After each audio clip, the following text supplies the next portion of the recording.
মুসনাদে আহমদের 1740 নম্বর হাদিস এবং 22,489 নম্বর হাদিস।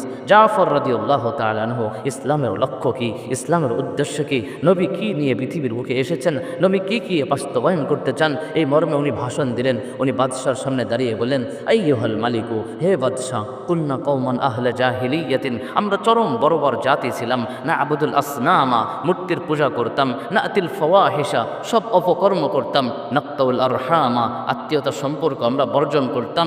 আমাদেরকে উনি আখলাক শিখিয়েছেন। হাত্তা বাআসাল্লাহু ইলাইনা রাসূলা, আল্লাহ আমাদের মধ্যে একজন রসুল প্রেরণ করলেন।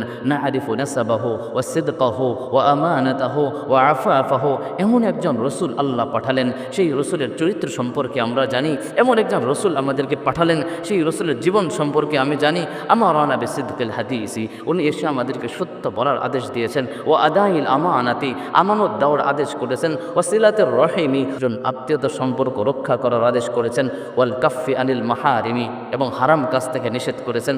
ওয়া নাহানা আন কাউলি জুর, মিথ্যা বলতে নিষেধ করেছেন। ওয়াল ফাহশা, অশ্লীলতা থেকে নিষেধ করেছেন।